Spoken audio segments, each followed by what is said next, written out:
What is up, y'all? It is yours truly coming at you with a draft analysis video for the Duelist Pokemon League Season 8. I am the coach of the Elm Street Darkrais, and I'm really looking forward to the season. It's definitely going to be an interesting season, especially with this team I have lined up. Now, a little bit of context. The DPL has quite a hefty ban list. Aside from the things you would usually expect, such as, Marshadow, Magearna, etc., there's also quite a hefty ban list. I know a couple of leagues have unbanned the unreleased mons like Floet, Eternal, and Zero Aura. Both of them are banned here. Kieran Black is banned. Landorus Incarnate is Sand Force, not Sheer Force.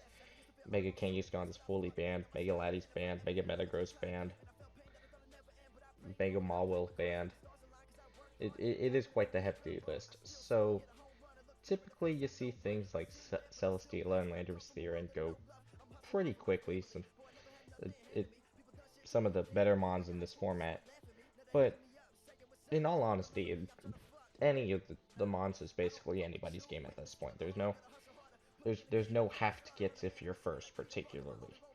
So that being said, let's get right into it.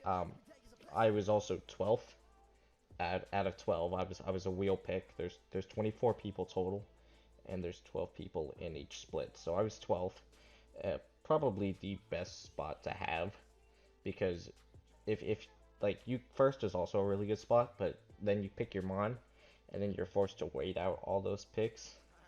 And at that point, the mon you drafted may no longer be the mon that you wanted, because all the stuff you wanted to pair up with it got sniped. So the 12th I like better for adaptability reasons, but I digress. Anyway, I was really surprised these two mons particularly got to me, both my first and my second pick, because both of these mons were valued extremely highly by the people in this league. So that being said, without any further delay, my first pick is Mew. Probably the best 100 mon in the draft league format. You name the move, and it's basically got it. 97% of the moves in the game, I'd say.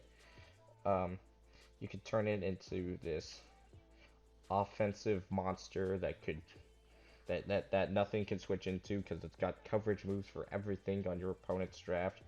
You could turn it into this defensive little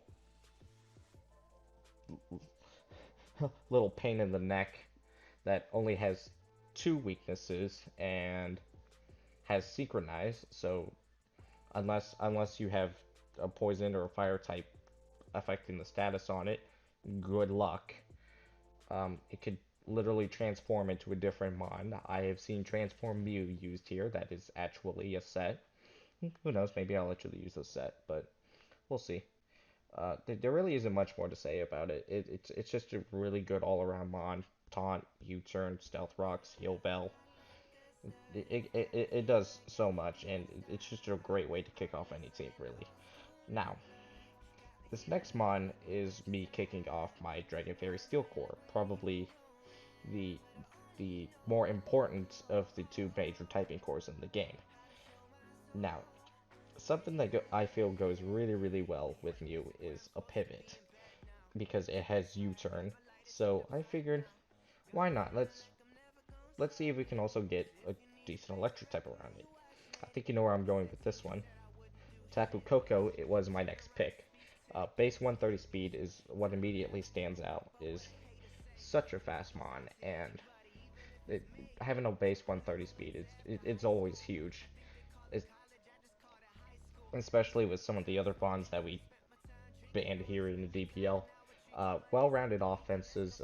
It does have a base 115 attack. It's a slightly better physical attack stat, but most people use the special move pool, because the special move pool allows access to like hidden power, and it's just generally more coverage. I don't think it knows play rough anyway, so the only way you're really going to get both stats is through the special side. Its defenses aren't as exactly the great, but its support move pool is actually pretty decent. Taunt, Defog, it does know both Volt Switch and U-turn. Volt Switch if you want to get the power off, or U-turn if you want to make sure the pivot gets off. That's completely up to the matchup.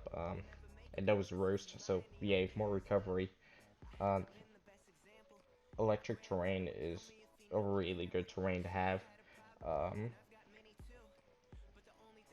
yeah, electric terrain can't put anyone to sleep, particularly in electric type moves, which is already pretty powerful enough. We get even more powerful. So yeah, I'm really happy with this. So now comes another 22 picks until it's my turn. So I'm sitting there thinking I probably want to take this wheel pick to get to basically round out the core. And why not? Let's get, I may not be able to pivot with Mew all the time, so let's get another decent pivot that can go with Tapu Koko. Uh, well, let's get something that something that could also have some sort of hazard removal in case I don't feel like using Defog Mew or Defog Tapu Koko. Um, more more self recovery would also be nice. I unfortunately couldn't get the regular version of this mon, but I think it worked out for the better for me anyway, because then I got the Mega version of this mon, Mega Scizor. This mon, I feel, is actually one of the more underrated Megas. It's always drafted so much, but I've it's never. I don't want to say never, but it, it it definitely isn't what you'd call the cream of the crop when it comes to like Megas. So most people think about Mega Lopunny and Mega Charizard X, and especially if you unban things like Mega Bobble and Mega Kangaskhan. But Mega Scizor is such a good Mega. Very great typing. One of the best typings in the game, in my opinion. Even with the 4x weakness to fire. Um, the base defense stats are actually pretty good. A little mediocre HP stat, but it's got the defense and special defense stat to back that up. Roost, again, more self recovery. That's great, especially since it takes wish pressure off of Mew. Mew doesn't have to be this cleric thing. But at the same time, its offense is bullet punch hurts. A 150 base attack technician bullet punch hurts even with no item, and you know a U-turn could hurt pretty well. Even though it doesn't get the technician bonus, a U-turn could hurt. A superpower could hurt. Iron Head could hurt. It, it can be it does pretty well on its own offensively, especially without any item. So yeah, that's Scizor. Let's make a Scizor. Now it's time to get the dragon types to round this out. Now, typically I would try to grab a dragon type that complements Scizor pretty well, as as in the primary thing being it resists a fire type, but I decided not. I decided on a mon that doesn't particularly do that, but it's just a mon that I've wanted to draft for such a long time. I've gotten a different version of this mon, like occasionally, because I just got sheer lucky, but I've never gotten to use a regular version of this mon, especially in this league. So I figured why not? I'll pick it up now. Picking up regular Kyurem. Such an outstanding wall breaker. When a base 130 specs Draco Meteor does about, I think, like 30% to Ferrothorn, a mon that resists it, that it's not a bad start that's not bad by any means. Something's going to get pretty hurt. And while I am a little disappointed I can't use more of its physical attack move pool like I can here in Black, it it certainly is it certainly isn't exactly unusable. It's just not as usable as Kieran Black. Obviously not. Kieran Black's better. But that being said, also being said, it also is just more of an opportunity for me not to use Assault Vest Kieran Black all the time. Um, because I can use Roost, I can use subsets, and it's such a powerful wall break, and even though it doesn't necessarily complement Scizor the best, I think a wall breaker overall is what benefits my team the most, because again, Scizor doesn't have an item, so its wall breaking ability is slightly hindered by that. Mew can be really good at wall breaking with the amount of coverage it gets and all, but again, nothing compared to Kyurem and Tapu Koko's offense stats, or all things considered, not exactly wall breaking. So I really do think in the overall grand scheme, I think Kyurem is going to work really, really well with this team. So that's my Dragon Fairy Steel core done. Another 22 picks. I figured I want to get I want to go ahead and take care of my Fire Water Grass core. And I was thinking about it, and I think Decidueye was already taken at this point, which isn't particularly a bad thing because there was something else I wanted in this particular Grassmon, and I ultimately ended up going with this one because I think it helps the team overall, and primarily one particular aspect. My Grass type Mon is Delmise. Um, big, big, huge, bulky offense. Not it has one more attack stat over Kieran Black, but it can be used as a wall break if you like maybe banded it or something. A ghost stab isn't necessarily anything to scoff at, um, even though it can't touch normal types. But that's what the grass stab is for. And plus, you basically have stab in 3 different areas if you include the steel type, with steel worker giving steel types basically the stab thing, which is also really good because anchor shot is such a good move. You know, I really appreciate moves that can just trap someone. That not necessarily something like I forget. I think it's like Scary Face. It's either Scary Face or Glare. I don't remember off the top of my head. But ones that just trap them, but like abilities and moves that also do damage and just make sure they can't switch out or do anything, and you just sit there. You could either toxic it to death, or if you have a strong enough stab, you could just stab it to death. No pun intended. Um, but the primary thing I really wanted was rapid spin because I have enough defoggers, and what if I actually want iRocker to have rocks out on the field? You know, defog doesn't particularly help with that. So rapid spin is so nice, and again, spin block is also nice. Most of the time, unless it's like Dolphin or Cryogna or Avalugg, most of the time in terms of rapid spin versus rapid spin, I think Delmise does have the slighter edge there. But yeah, I think this is a good pick for the team, and it is the second slowest Mon on my team, but I have decent enough higher tier, upper mid tier speed tiers that I don't have to worry about that. Plus, I'm personally under the impression that if you have slower Mons, that actually helps because the because then your opponents feel like they could possibly speed creep your slower Mons with their even slower Mons, and the more they input in their speed, that's the less they're inputting in other areas, which is good. You know, that definitely benefits my team. So my water type was actually sniped pretty early on, and as I was finished, I was busy finishing off my other core. My Logic unfortunately was sniped like what round 3, I think.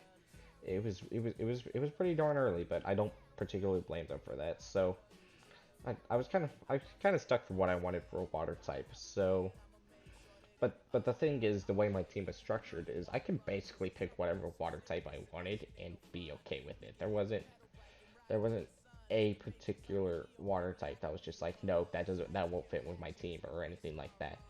So I decided I was going to I was going to hold off on that water type, and I was going to go ahead and pick up my fire type now, because there was still a whole bunch of fire types on the board as well. Like Entei was still on the board, Darmanitan was still on the board, Delphox was still on the board. It was, there were quite a few fire types on the board. So I decide I'm gonna go and pick up my fire type now. You would think Blaziken would fit my team a little bit better, and you're probably right. You may be right. I don't honestly know. But ever since this mod gained something from Ultra Sun and Ultra Moon, it it, it has been so far like the uh, most underrated fire type ever, in my opinion, and it's just gotten so good ever since it got not just the ability, but also just a couple of move pool things that just that really gives this thing the proper boost it needs. My fire type mod is Incineroar. It gets Intimidate now, and that's huge. Intimidate is probably one of my favorite abilities in the game because it's so simple, yet it's just so effective. It forces switches even in occasions where maybe it may not be forcing out switches, especially for like physical physical bonds, because it's like, well, maybe this EQ could kill Incineroar, but now with the Intimidate, it's not, and it's like, and it could kill me with Knockoff or Flare Blitz or something like that. So I may be forced to switch out here. Um, 60. It's also a little bit on the slower side, but again, with all speed twos considered, that's a bit of a good thing. It's such a good slow pivot though. You could use Fake Out to guarantee some more damage, some more chip damage. You could use U-turn again to guarantee more chip damage. And that that that seems to be the theme with my team. It's just everything everything has to be able to get itself out at like any time. Even though like Shadow Tag Gothitelle, which is allowed, was never drafted. It's just like everything has to pivot out in case something bad happens. Um, it gets knockoff now. It didn't get knockoff when it was first released, so it wasn't nearly as good. But now I really think it's underrated, especially for the price. 60 points. We do tiers, but for the price it's at 60 points, I really do think that's a bit of a steal. So yeah, that's Incineroar. Uh, Out comes another 22 picks. It's always nerve-wracking to get those 22 picks because you don't know. You're just sitting there waiting for something that you wanted to just get sniped right from your hands. Um, and this spawn, my next pick in particular, because it wasn't the water type I was thinking of, because it was a wheel pick. It didn't matter which order I picked them particularly. It was just that order when I said them. But like this mod in particular, I was real shocked it had gotten to me this late, and it was recommended to me by somebody else, and I decided, you know what, why not? Let's take it. Um, my next mon is Crobat, another U-turner. Oh joy. Um, it has so much. Its support pool and its utility is so good. Taunt, Roost, and Hyper Fang. Hyper Fang is actually just pretty good. I didn't like it at first, but it grew on me, especially with Nature's Madness also being a thing now. It really has grown on me as a move, and its stats are honestly pretty deceptive because you couple that along with a good typing and self recovery, and it can be pretty deceptively bulky. It can sit there and take quite a couple of hits. Um, it's also deceptively pretty offensive. I know 90 attack is the best thing in the world, but it choice band Brave Bird could be reasonable enough bird spam. Depends on the team matchup, but it can be pretty reasonable enough. I do think the stats undersell Crobat for what it's worth. I'm not too concerned about the whole grounded poison type thing with T-Spikes because A, all of my mons up until this point has recovery, even Incineroar, which doesn't have direct recovery, but just rather Drain Punch or Leech Life. Depends, it depends on what they want to use. Uh, and because particularly with Mega Scizor being a defogger, can easily just go into it and then just defog everything away and not get poisoned by it. And Crobat for that matter as well is a flying type that doesn't get affected by spikes or T-spikes.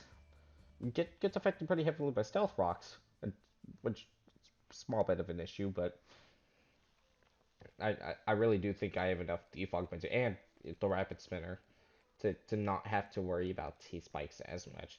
So yeah, that's Crobat. My water type Mon was it's basically going to be my giant freaking wall because there's going to be times I need maybe like Delmise to dish out damage or Kyurem to dish out damage. Maybe there's times I need Mew to be like a sweeper of a team or something.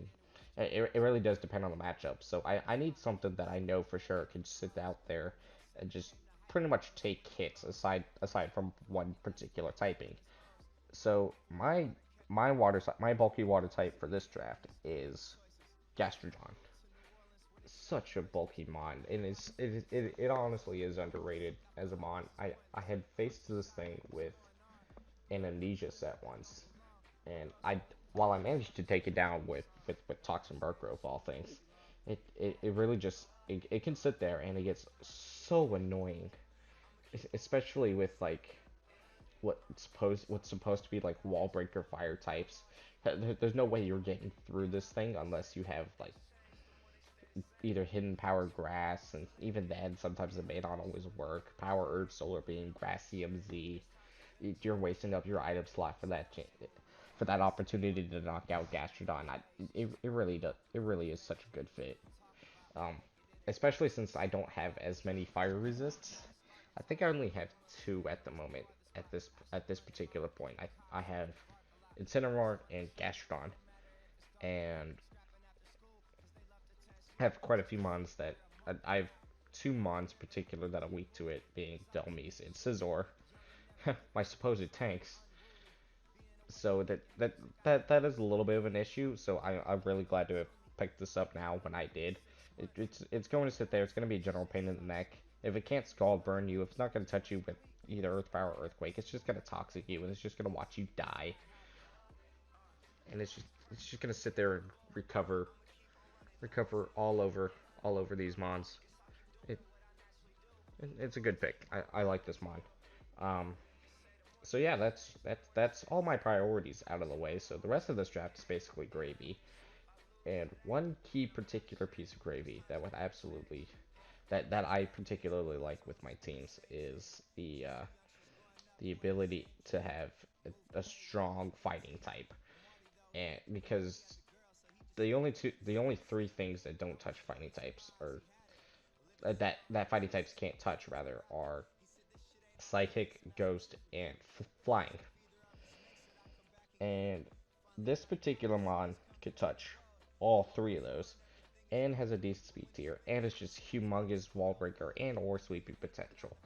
This mon is Heracross. Now, yes, I am doubling up a little bit on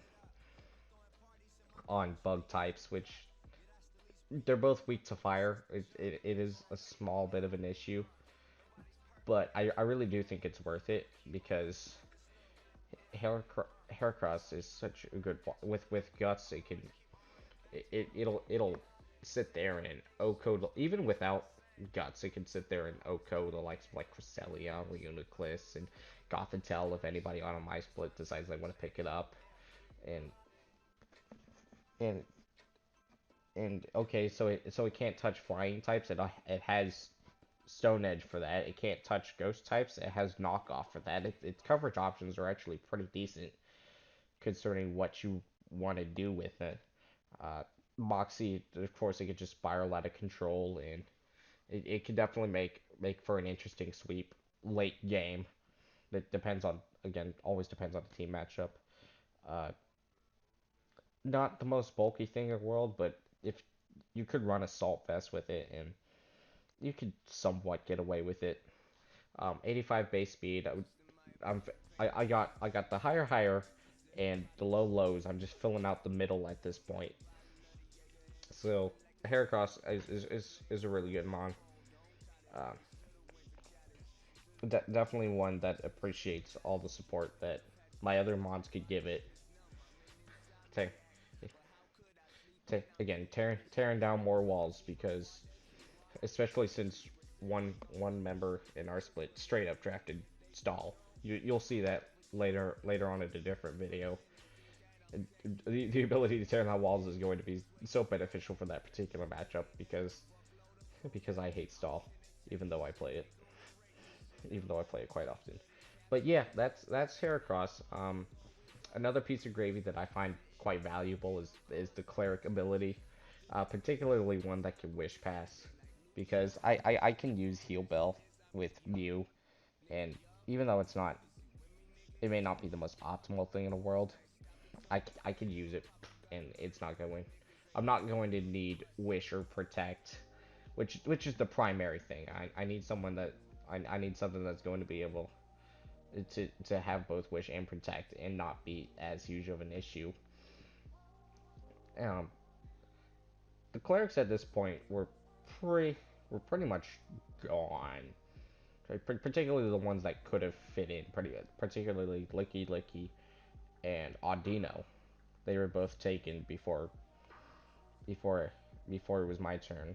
So I had to dig down pretty deep in my bag of tricks for this one, and I pulled out a Kangaskhan. Again, when I decide I'm going to use this thing, it's good, more likely than not going to be more dedicated to a Wish Passer, but I could also use it as a tank. 90 base speed isn't anything to cough at. Its move pool is pretty decent. Most of y'all have seen what Mega Kangaskhan can do with its move pool, and Kangaskhan is a slightly, or quite slightly less superior version of that. But again, the move pool is definitely nothing to scoff at. It's gonna be more dedicated as a Wish Passer, but it's not gonna be the end of the world if I feel like I have to use it to or, or fake out a ghost type with Scrappy. Scrappy is such a good ability. I love Scrappy. But yeah, that's Kangaskhan. That basically rounds out the gravy, and then my final pick, the final pick of the DPL Season 8 Solar Split, the 12 guys that are in my split, were was more of a fun pick than anything else, but it has its uses. I drafted Tapu Koko. I figured, why not? Let's draft this thing. Alola Raichu. 110 speed, kind of. There's no longer that giant gap between 100 and 130. I do have a 110 there, that that can make sure the 115s don't reign free on my team as far as speed tiers go. Um, Surge Surfer, that decent ability. I wish more mons got it, or like some sort of version of that. You know, maybe not for electric terrain, but maybe for like misty terrain and grassy terrain. But it's a backup electric type. If I feel like they're prepping, if I feel like they're gonna prep way too hard into Tapu Koko, I can just send in Raichu, and they can just Volt Switch or Thunderbolt. It could be a pretty good backup sweeper. Maybe one of these days I'll use Terrain Extender, Tapu Koko, and let Raichu set up and hope for a sweep. But we'll see. Maybe I'll trade it out before then. It's definitely the one mon I feel like I have the most room with. Um, so yeah, that is the Elm Street Darkrais. I am really interested in my team. I think it's going to be a pretty good season with it. The two primary issues were lack of fire type resists. The mons that aren't weak to it could take it on decently well with its natural bulk, but if it could be helped, I would like to try to throw in one more like fire resist in there. And Stealth Rocks is another issue because I didn't find out until after I drafted the bond that Gastrodon didn't get rocks. Yeah, great research on my end. Duh. So right now, Mew is my only Stealth Rocker.